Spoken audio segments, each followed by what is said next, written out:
Thiruvananthapuram corporation mayor V Rajesh മാധ്യമങ്ങളെ കാണുന്നുണ്ട്. ഇപ്പോഴത്തെ ഒരു ശ്രീലേഖയുമായി ബന്ധപ്പെട്ട എന്തെങ്കിലും പ്രതികരണം പ്രതീക്ഷിക്കാം? വളരെ പോസിറ്റീവായിട്ടാണ് ഡെവലപ്മെന്റൽ ആക്ടിവിറ്റികളുടെ കാര്യത്തിൽ അദ്ദേഹം പ്രതികരിച്ചത്. തീർച്ചയായിട്ടും കേന്ദ്ര സംസ്ഥാന സർക്കാരുകളുമായി ചേർന്ന് കോർപ്പറേഷന് വളരെ നല്ല രീതിയിൽ പ്രവർത്തിച്ച് മുന്നോട്ട് പോകാൻ സാധിക്കുമെന്നുള്ള ആത്മവിശ്വാസമാണുള്ളത്. ഈ സ്മാർട്ട് സിറ്റി വിഷയവുമായി ബന്ധപ്പെട്ട് കുറച്ച് കാര്യങ്ങൾ നിലനിന്നുണ്ട്. ഈ കരാർ വ്യവസ്ഥകൾ പാലിക്കണമെന്ന് അത്തരം ഒരു ആവശ്യം അദ്ദേഹത്തോട് ആവശ്യപ്പെട്ടിട്ടുണ്ട്. ഞങ്ങൾ അങ്ങനെ സ്പെസിഫിക് ആയിട്ടുള്ള കാര്യങ്ങളിലേക്കൊന്നും പോയില്ല. കാരണം ആദ്യം മേയറായതിനു ശേഷം ആദ്യമായിട്ട് ഡെപ്യൂട്ടി മേയർ ഞാനും അദ്ദേഹത്തെ കാണുകയാണ്. അപ്പോൾ ജനറലായിട്ട് ചില കാര്യങ്ങൾ സൂചിപ്പിക്കുകയും വികസന കാര്യങ്ങളിലുള്ള ഒരു പിന്തുണ സഹകരണമാണ് ആവശ്യപ്പെട്ടത്. ഇനി ആദ്യത്തെ കൌൺസിലിംഗൊക്കെ കഴിഞ്ഞിട്ട് ഓരോരോ കാര്യങ്ങൾ ചർച്ച ചെയ്ത് ഏതൊക്കെ ഘട്ടത്തിലാണ് സംസ്ഥാന സർക്കാരുമായി സംസാരിക്കേണ്ടതെന്നുള്ള സമയത്ത് തദ്ദേശ മന്ത്രിയുമായിട്ടാണെങ്കിൽ അക്കാര്യങ്ങൾ അദ്ദേഹവുമായി മുഖ്യമന്ത്രിയെ കാണേണ്ട കാര്യങ്ങളുണ്ടെങ്കിൽ സ്പെസിഫിക് ആയിട്ടുള്ള കാര്യങ്ങൾക്ക് വേണ്ടിയിട്ട് കാണും. അത് അടുത്തൊരു ഘട്ടത്തിലായിരിക്കും. വികസന കാര്യങ്ങളിൽ സർക്കാരിന്റെ പൂർണ്ണ പിന്തുണ ഉണ്ടാകും. സ്വാഭാവികമായിട്ട് തീർച്ചയായിട്ടും അദ്ദേഹം പറഞ്ഞു കേന്ദ്ര സർക്കാരിന്റെയും വിവിധ പദ്ധതികളുണ്ട്. ആ പദ്ധതികളൊക്കെ തന്നെ നേടിയെടുക്കുവാനുള്ള പരിശ്രമം അത് ഞങ്ങൾ നടത്തുമെന്ന് പറഞ്ഞപ്പോൾ അദ്ദേഹത്തിന്റെ പൂർണ്ണ പിന്തുണയാണ് അതിനുണ്ടായിട്ടുള്ളത്. പിന്നെ സംസ്ഥാന സർക്കാർ ചെയ്തു തരേണ്ട ഒരുപാട് കാര്യങ്ങളുണ്ട്. അക്കാര്യങ്ങളിൽ ഞങ്ങൾ നല്ല പിന്തുണയാണ് പ്രതീക്ഷിക്കുന്നത്. അദ്ദേഹത്തിന്റെ പ്രതികരണം പോസിറ്റീവായിരുന്നു. മറ്റൊരു പ്രധാനപ്പെട്ട കാര്യം ഇന്നുമായി ആർ ശ്രീലേഖ നടത്തുന്ന ചില പ്രതികരണങ്ങളാണ്. അതായത് ബിജെപി സംസ്ഥാന നേതൃത്വം തന്നെ മേയറാക്കാം എന്ന വാഗ്ദാനം തനിക്ക് നൽകിയാണ് മത്സരിപ്പിച്ചത്. അതിനുശേഷമാണ് അതിൽ നിന്ന് മാറിയത്. അതിന്റെ അതിർത്തി അവർ തുറന്നു പറയുകയാണ്. അങ്ങനെ ചില ഓൺലൈൻ വാർത്തകൾ വന്നതായിട്ട് ചില മാധ്യമപ്രവർത്തകർ ചോദിച്ചു. ഞാൻ ഡീറ്റെയിൽ ആയിട്ട് ഇപ്പോൾ രാവിലെ CM-ന്റെ അപ്പോയിന്റ്മെന്റ് ആയതുകൊണ്ടും ഓഫീസിൽ ഒരുപാട് പേര് കാണാൻ വന്നിരുന്നു. അതുകൊണ്ട് തന്നെ ഡീറ്റെയിലേക്ക് പോകാൻ സാധിച്ചില്ല. അങ്ങനെ ചില വാർത്തകളൊന്നും പറയുന്നത് കേട്ടു. എന്റെ ശ്രദ്ധയിൽ അത് കാര്യമായിട്ട് വന്നിട്ടില്ല. ഏത് വിധത്തിലാണ് അവരെ അല്ല, ഞാൻ പറയുന്നത് അങ്ങനെ ഒരു ഓൺലൈനിൽ ചില വാർത്തകൾ വന്നു പറഞ്ഞതിലപ്പുറം അത് എന്റെ പഠിപ്പിടിമാരോട് ഞാൻ ചോദിച്ചു. അവരുടെയും ശ്രദ്ധയിൽപ്പെട്ടിട്ടില്ല. അപ്പോൾ ഞങ്ങൾ രാവിലെ മുതൽ ഫീൽഡിലായിരുന്നു. ഞാനിപ്പോൾ എന്റെ മുൻ വാർഡ് പൂജപ്പുര വാർഡിലായിരുന്നു. അപ്പോൾ അക്കാര്യങ്ങൾ ശ്രദ്ധയിൽപ്പെട്ടില്ല. അങ്ങനെയുള്ള കാര്യത്തിൽ ഞാനൊക്കെ എങ്ങനെയാണ് അഭിപ്രായം പറയുന്നത്? ബിജെപി തിരുവനന്തപുരം കോർപ്പറേഷനിൽ അവതരിപ്പിച്ച മുഖം ആർ ശ്രീലേഖയുടേതായിരുന്നു. അങ്ങനെയാണ് ബിജെപി അധികാരത്തിലെത്തിയതെന്നൊക്കെയാണ് പുള്ളിക്കാർ പറയുന്നത്. ഞാൻ പറഞ്ഞല്ലോ, ഈ പറയുന്ന വാർത്ത കേട്ടില്ലെന്ന് പറയുമ്പോൾ അലക്സ് വിചാരം ഓരോ അക്ഷരം ചോദിച്ചു കഴിഞ്ഞാൽ ശ്രീലേഖയായിരുന്നു മുഖം, ബിജെപി അവതരിപ്പിച്ച മുഖം. അലക്സ്, ആ ഓൺലൈനിൽ പറയുന്ന വാർത്ത ഞങ്ങൾ കേട്ടില്ല. ആ വാർത്ത കേൾക്കാതെ എങ്ങനെയാണ് ഞാൻ അതിൽ ഓരോ കാര്യങ്ങൾ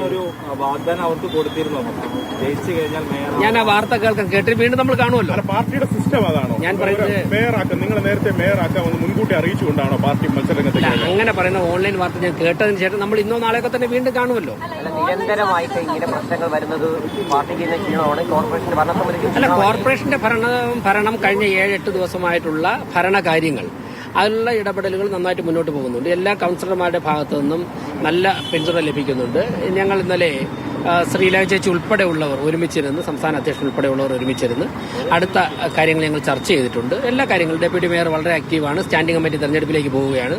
ഞങ്ങൾ പരമാവധി 7 ദിവസം കൊണ്ട് ഒരു ഭരണസമിതിക്ക് ഏതൊക്കെ ചെയ്യാൻ സാധിക്കുമോ അങ്ങനെയുള്ള കാര്യങ്ങളിലുള്ള ഇടപെടൽ നടത്തിയിട്ടുണ്ട്. എനിക്ക് തോന്നുന്നു നിങ്ങൾക്കും അത് ബോധ്യമുണ്ട്.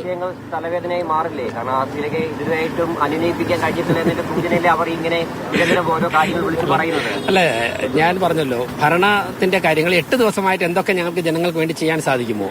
നിങ്ങൾ മാധ്യമപ്രവർത്തകർ വിളിക്കുന്ന സമയത്തൊക്കെ ഞങ്ങൾ അഡ്രസ് ചെയ്യാറുണ്ടല്ലോ. സാധിക്കുമോ? അക്കാര്യങ്ങളായിട്ട് മുന്നോട്ട് പോകുന്നുണ്ട്. ഇപ്പൊ സംസ്ഥാന സർക്കാരിന്റെ പിന്തുണ ലഭിച്ചിട്ടുണ്ട്. അത്തരം വിയോജിപ്പുകൾ ഉണ്ടെങ്കിൽ, അതിർത്തി ഉണ്ടെങ്കിൽ താങ്കൾ പറയുന്നത്. പക്ഷെ താങ്കൾ BJP-ക്കായി ആളാണ്. ഇതിനെയൊക്കെ പറഞ്ഞത് ഈ തെരഞ്ഞെടുപ്പിന്റെ ഘട്ടത്തിലല്ലാതെ മത്സരിക്കാൻ ആവശ്യപ്പെടുമ്പോൾ തന്നെ മേയറാക്കാൻ ഉള്ള പരിഗണന ഉണ്ട് എന്ന് പറഞ്ഞിരുന്നു. താങ്കൾ സ്വാഭാവികമായി നേതൃത്വ ആളെന്ന നിലയിൽ ഇത് അറിയാതെ പോകില്ലല്ലോ. അങ്ങനെ ഏതെങ്കിലും തരത്തിൽ ചർച്ച നടന്നിട്ടുണ്ടോ? മേയറാക്കാനുള്ള പരിഗണന ഏഞ്ചൽ ഈ പറയുന്ന വാർത്ത എന്റെ ശ്രദ്ധയിൽപ്പെട്ടിട്ടില്ല. ഡെപ്യൂട്ടി മേയറോട് ചോദിച്ചു, അവരുടെയും ശ്രദ്ധയിൽപ്പെട്ടിട്ടില്ല. ഏതോ ഓൺലൈനിൽ വാർത്ത വന്നെന്ന് പറഞ്ഞു. ഞങ്ങളുടെ രാവിലെ ഇപ്പോൾ എന്റെ കൊടുങ്ങാനൂർ വാർഡ് ഓഫീസിന്റെ ഉദ്ഘാടനമാണ് 12-12 ഇടയ്ക്ക് എനിക്ക് അവിടെ എത്തണം. ഡെപ്യൂട്ടി മേയർക്കും അടുത്ത ബഡ്ജറ്റിന് തയ്യാറെടുപ്പുകൾ അവർ ആരംഭിച്ചു. ഇത് കഴിഞ്ഞ് ഞങ്ങൾ നമ്മൾ ഇനിയും കാണുമല്ലോ. ഞാൻ എന്താണ് അന്വേഷിക്കട്ടെ. Okay,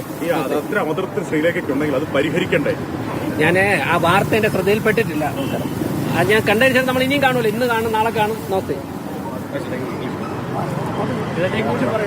Thiruvananthapuram corporation mayor V രാജേഷിന്റെ പ്രതികരണമാണ് കേട്ടത്. ആദ്യം അദ്ദേഹം പറഞ്ഞത് സർക്കാരിന്റെ ഭാഗത്തുനിന്ന് അടക്കം വളരെ കൃത്യമായ പിന്തുണ കോർപ്പറേഷന് ലഭിക്കുന്നുണ്ട്. അതിനുശേഷമാണ് ആർ ശ്രീലേഖ പറഞ്ഞ കാര്യത്തെക്കുറിച്ച്, അതായത് കോർപ്പറേഷൻ മേയറാക്കാം എന്ന ഒരു ധാരണയിൽ തന്നെയാണ് അവരെ കൗൺസിലറായി മത്സരിപ്പിക്കാൻ ഇറക്കിയത്. പക്ഷേ പിന്നീട് ചില തീരുമാനങ്ങളിൽ മാറ്റം വന്നു.